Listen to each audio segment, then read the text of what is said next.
So no one told you high school was gonna be this way. Your grades are bad, you're sad. Spanish is hard, olay. You got detention and now you're in fear. You're late to class all day, all week, all month, and even all year. But I'll be there for you. When Cal gets too tough, I'll be there for you. When your mornings start out rough, I'll be there for you. 'Cause you're there for me too. Good morning, Mustangs. Justin here with Austin. We're going to kick it over to sports to start us off. Good morning, Mustangs. Justin and Reed here with sports. Our academic team took on Notre Dame this week and won 16-10. The boys football team took on Pendleton this week and lost 13-14. Our girls cross country then won region. Wow, good job, Mustangs. We're going to kick it back to the front desk. Thanks, Reed. Let's go see what Halloween was like last week at school. I was working in the lab late one night when my eyes beheld an eerie sight. For my monster from his slab began to rise, and suddenly, to my surprise, he did the mash.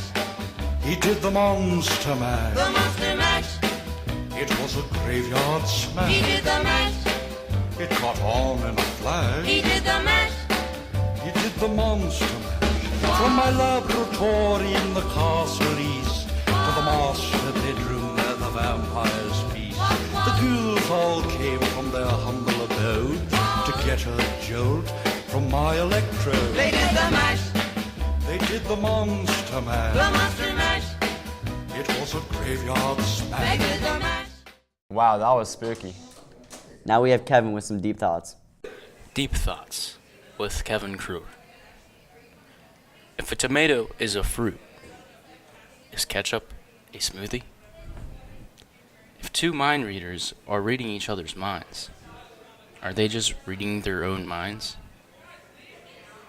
If time is money, then are ATMs just time machines? If a 99-pound man eats a pound of nachos, is he 1% nacho? If you're waiting for the waiter, doesn't that make you the waiter?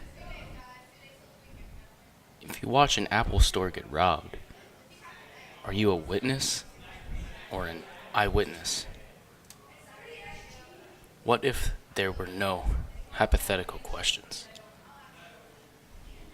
When poured onto cereal, does milk become a beverage, a broth, or a sauce?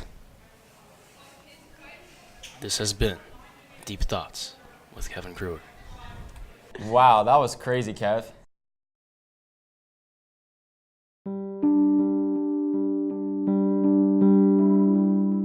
My name is Father Richard Chankaga, a Comboni missionary working in Egypt, but a native of Kabingo in Uganda.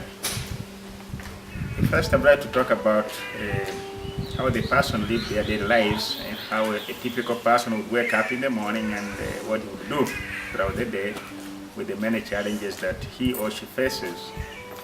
Of course, when we wake up in the morning, the first thing we do is to go to the gardens. And going to the gardens means you are trying to get food for your kids, for your family, to feed your family.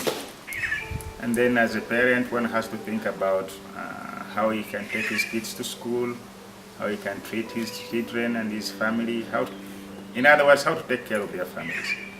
But besides this, in a village setting, in a rural setting, you have problems like electricity, you have problems like water, you have problems like schools, you have problems like dispensaries. And for now, the main problem we have as a challenge in Kabingo is the challenge of clean water, whereby we have no clean water at all, I would say. We have the ponds where now water can be collected.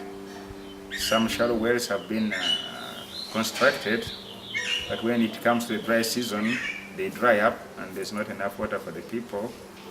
And with the ponds, we use it for drinking water, we use it for cooking, we use it for feeding watering our animals, we use it for those who can afford little bit of irrigation for the few plants that they can have.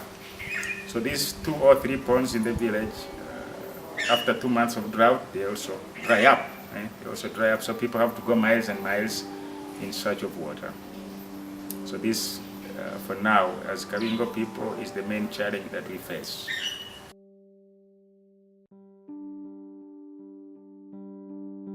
What would be the consequences of unclean water in a rural setting? First of all, diseases.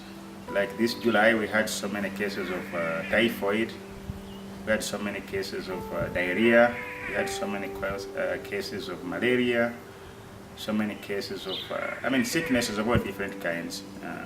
And the real reason, reasons could be many, but the main one should be the lack of clean water. We have 2 schools, seeing these kids every evening going to these ponds to collect water on their heads. But when you look at it, even washing your body with such water, you detest because you don't know if you make yourself dirtier by using it or you are cleaning up yourself.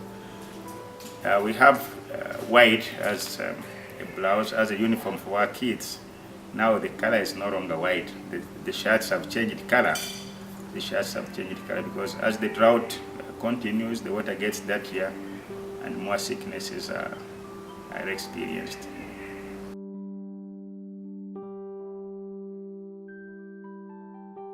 Now an opportunity has come where Hope for Kabingo is going to partner with the Engineers Without Borders, who are working out a plan on how to get clean water to the inhabitants of Kabingo. It's an ambitious plan that there is the Engineers Without Borders, Hope for Kabingo, the people of Kabingo themselves. They want to work together as a kind of partnership whereby clean water can reach our people.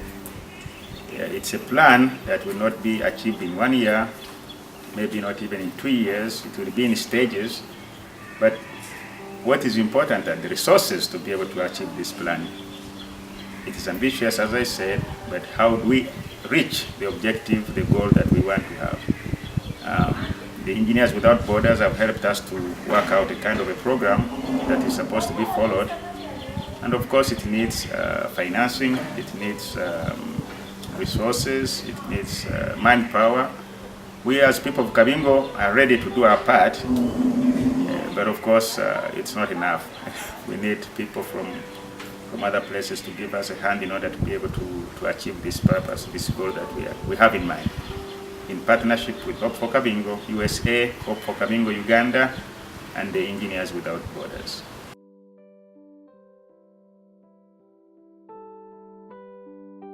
Well, I would like to take this opportunity to, first of all, to thank Hope for Kabingo, US group, for the many achievements they have helped us to have during these last 7 years. Kabingo has changed color, has changed the horizon. We call it now Kabingo City. It was a village in darkness. Now, very soon we'll have electricity.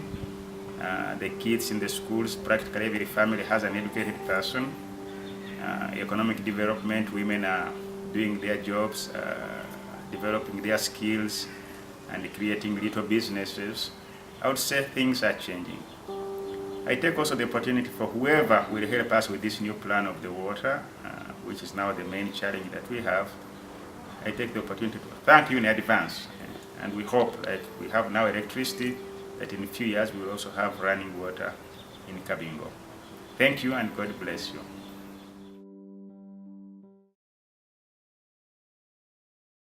Let's kick it over to Peter with weather for the last thing. Good morning, Mustangs. This is the weather report. On Monday, it will be stormy with highs in high 67 and low 55. Tuesday, it will be rainy with a high of 58 and a low of 47. Wednesday will be partly cloudy with a high of 52 and a low of 37. Thursday will also be partly cloudy with a high of 49 and a low of 39.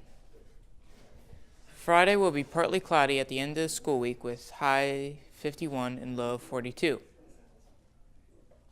Saturday will be partly cloudy with a high of 52 and a low 36. And finally, at the end of the week on Sunday, it will be rainy with a high of 51 and a low for 36. That is the weather for this week. Thank you. Wow, that was crazy, Pete. That's all we got this week, Mustangs. Have a good one.